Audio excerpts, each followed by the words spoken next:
En aquel tiempo, Jesús habló del reino de Dios a la multitud y curó a los enfermos. Cuando caía la tarde, los 12 apóstoles se acercaron a decirle: «Despide a la gente para que vayan a los pueblos y caseríos a buscar alojamiento y comida, porque aquí estamos en un lugar solitario». Él les contestó: «Denles ustedes de comer».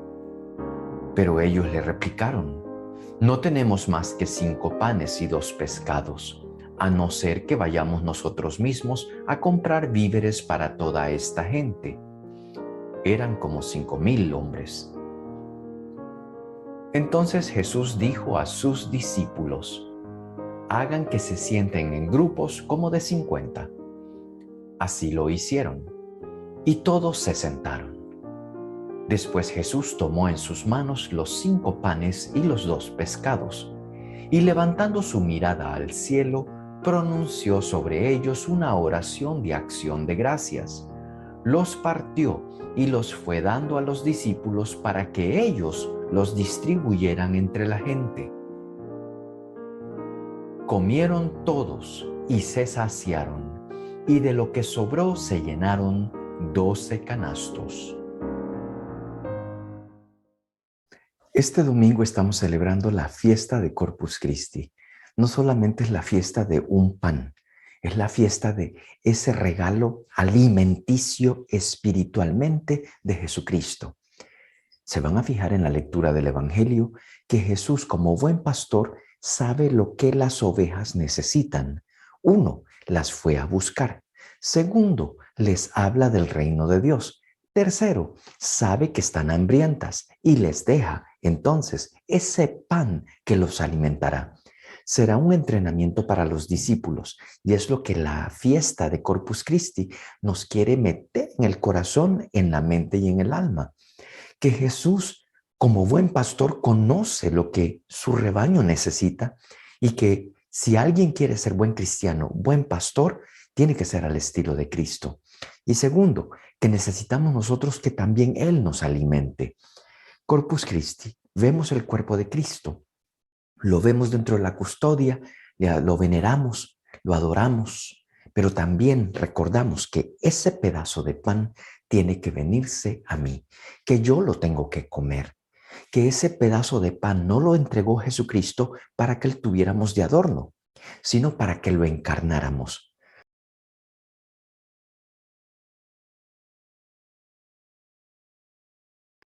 Comenzamos entonces con el versículo 11. En aquel tiempo Jesús habló del reino de Dios a la multitud y curó a los enfermos. ¿A cuál multitud? ¿En dónde? ¿En Jerusalén? No. ¿En alguna de las ciudades grandes? No. Jesús ha estado en una región alrededor de Betsaida, que no es una ciudad grande. Es una zona más bien despoblada con pequeñas aldeas. Jesús está buscando a aquellos que no tienen la referencia al templo de Jerusalén, aquellos que tal vez no tengan los medios para estar allá. Dirá usted y yo, porque los predicadores grandes no van a pueblos pequeñitos donde las personas son pobres, van a lugares donde hay estadios grandísimos donde se pueden presentar. Aquí Jesús nos dice: no, yo busco a mis ovejas porque sé que me necesitan.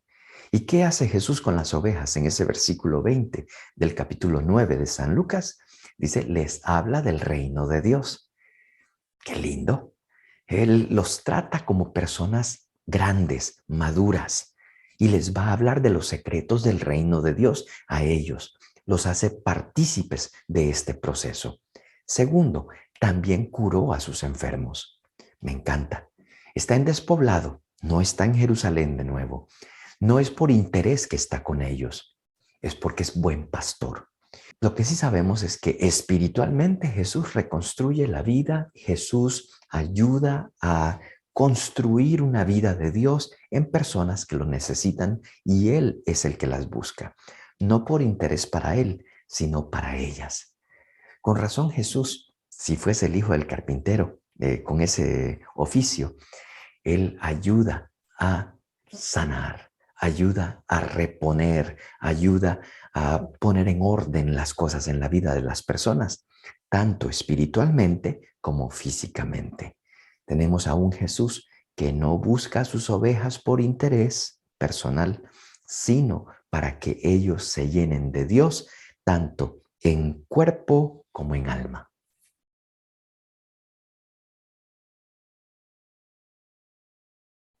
En el versículo 12 decía, cuando caía la tarde, ya ha pasado el día, como no hay luz, las personas tienen que regresar a sus casas. No es algo común y corriente que una persona va a viajar durante la noche. Es peligroso. Pero no han comido y eso es importante para Jesús y también será un momento de aprendizaje para los discípulos. Los apóstoles, por su parte, son muy inteligentes y le dicen a Jesús, despide a la gente para que se vayan a los pueblos a buscar qué comer. Eh, es algo bueno que ellos están haciendo porque están buscando una solución inmediata para que no agarren la noche a estas personas sin comer, que ya una vez que se vuelva de noche, nadie les va a abrir las puertas de sus casas. Así que ellos son proactivos en enfrentar esta situación. Pero lo interesante es cuando leemos el Evangelio es que la solución más obvia para los discípulos es que se vayan. Ellos su trabajo no hicieron nada. Ellos el trabajo que hicieron es proponer que ellos se vayan. Jesús agarra otra parte de su servicio y lo que les va a decir es, háganse ustedes comida para ellos.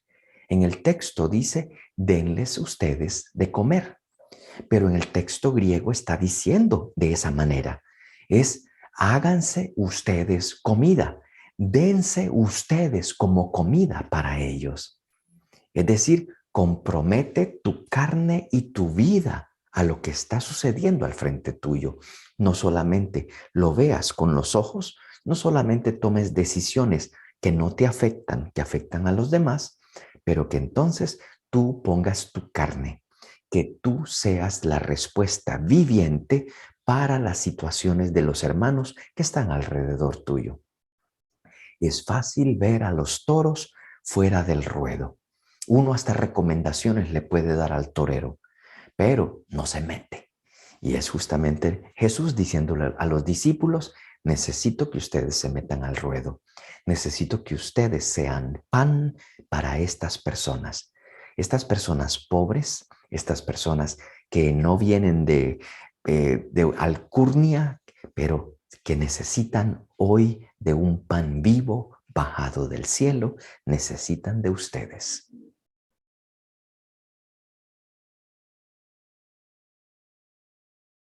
Un punto práctico sobre este versículo 13. Se nos dice que Jesús le pidió a los discípulos que ellos se hicieran comida para las personas. Lo que está pidiendo Jesús es compromete tu vida, compromete tu corazón con lo que estás haciendo. No solamente estás sirviendo platos, tú eres la comida que ellos ven. No solamente te llenas de comida el estómago, sino que con las personas que te sirven, en el caso de los discípulos y de Jesús, tú te llenas de un cariño por esta persona que hoy me está contando el reino de Dios, que me ha sanado, que me está alimentando. El afecto de una persona puede ser más poderoso que la comida que estamos recibiendo. Lo pongo de una manera práctica. Para muchas personas que participan de la parroquia de una manera dominical bastante constante, pero que critican mucho cómo sirven, cómo hablan, cómo leen, cómo están los de las puertas, pero esa persona no hace nada. Hoy el Señor con este texto nos está diciendo, muy bien que notes la pobreza de ciertos ministerios, pero hazte pan tú mismo.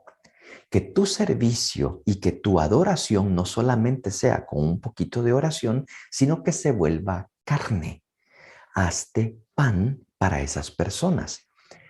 Lo que estoy diciendo es que tu ministerio entonces en donde participas del grupo, de una Eucaristía, de algo, que no sea solamente de lengua criticando, sino que sea yo quiero ayudar, yo quiero encarnar a Cristo en mi corazón para servir en cosas pequeñas tal vez, pero mostrar al mundo que Jesucristo vive en mí.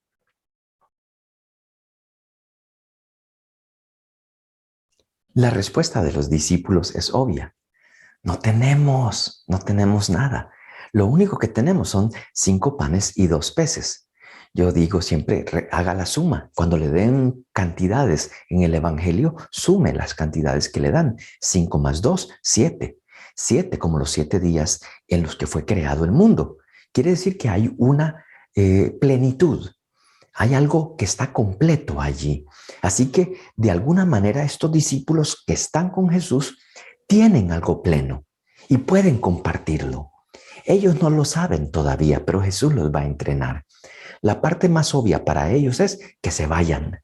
Jesús les va a decir, no, que no se vayan. Ustedes dense ustedes mismos de comer. Entonces, lo que les está diciendo Jesús, completando la idea que decía antes, ustedes tienen riqueza por dentro. Ustedes tienen algo pleno. No lo dejen pasar. Confíen en ustedes, pero ofrézcase para hacer alimento para alguien que lo necesita.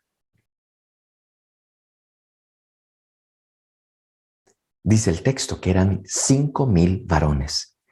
Piense en las esposas de todos estos hombres, al menos de 3 a 5 o más hijos e hijas. Así que esto es una multitud tremenda.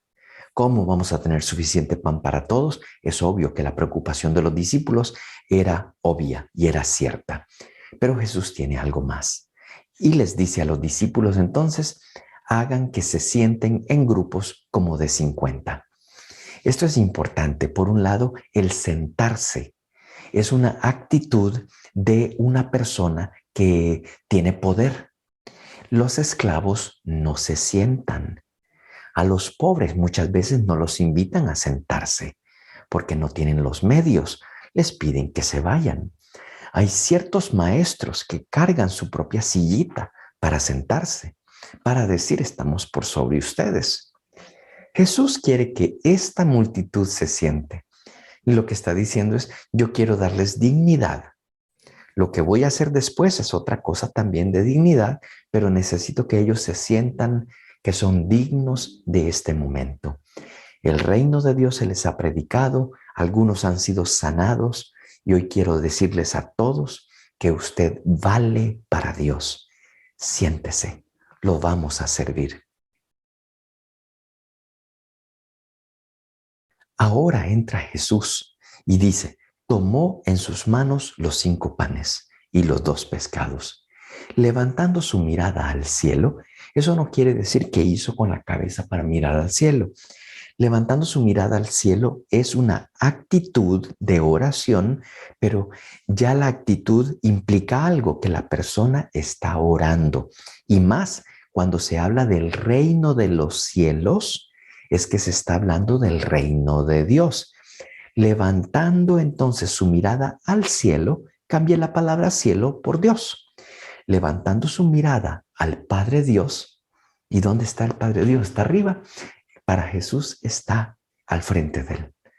Así que lo que Jesús está haciendo cuando dice que levanta su mirada al cielo, a Dios, él le ve la cara a Dios.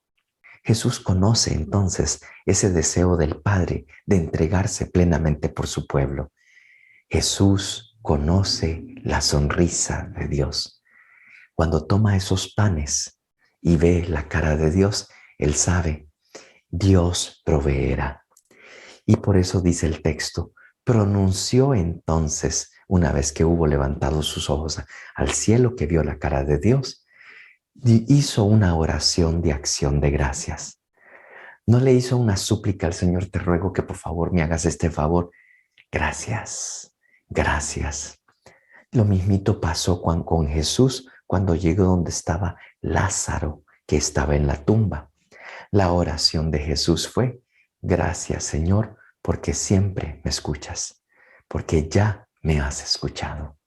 Una oración de acción de gracias es poderosa porque está llena de fe. Y yo soy el Hijo de Dios. Así que yo lo que espero de Dios es no que se haga mi voluntad, sino la suya, que Él la conoce bien, conoce mis necesidades. Así que yo viendo su cara, le doy gracias. Y ahora entran en el trabajo los discípulos. Se los entrega entonces después a los discípulos para que ellos los distribuyan. Jesús pudo hacerlo él mismo, pudo haber andado diciendo, yo oré por esto, yo lo entrego. No, Jesús no tiene esa mentalidad, no es acaparador.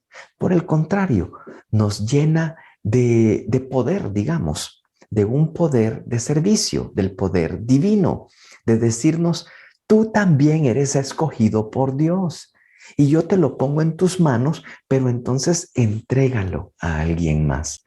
Los regalos que te han sido dados a ti son para el servicio de la comunidad. Utilízalos. El Señor confía en ti. Hazte parte de esa estructura de bendición, bendición tras bendición. Sí, la Eucaristía también es parte de esto. La Eucaristía no es una anestesia para nosotros de decir, ya completé, no hay nada que hacer. Por el contrario, te fijas que cuando recibimos la comunión, inmediatamente nos dicen, ahora pueden irse en paz. Yo bromeo y digo, ahora lárguense, porque ya tienen a Cristo. Váyanse como custodias, decía al principio, a ser reflejos de Cristo para donde van. ¡Qué bello! Por eso entonces la Eucaristía, la acción de gracias, porque esa es la traducción de la palabra Eucaristía. Eucharistos en griego es dar gracias, acción de gracias. Vamos a dar gracias a la iglesia en la Eucaristía. Y después de recibir el cuerpo de Cristo, nos vamos como personas que hemos sido enviadas. Se nos da el pan como se le entregó el pan a los discípulos para que lo distribuyeran a la gente. Tú y yo en la Eucaristía se nos da ese pan para que lo llevemos, para que lo compartamos. No compartas cosas negativas, no compartas envidia, no compartas críticas. Comparte la gracia de Dios, comparte bondad, comparte amor, comparte la vida. Y termina el texto diciéndonos que entonces comieron todos y se saciaron. Esto es muy lindo con lo que hizo Jesús con los panes, pero también nos está diciendo, con tu misión, con tu esfuerzo, con esa decisión de poder ser servidor para alguien más, no solamente pensar en ti, que alguien venga y me sirva, que alguien me traiga, y cuando no vienen yo los critico, tú te vuelves discípulo, discípula. Y entonces tú te sacias, pero entonces tú te vuelves ahora instrumento de paz para alguien más.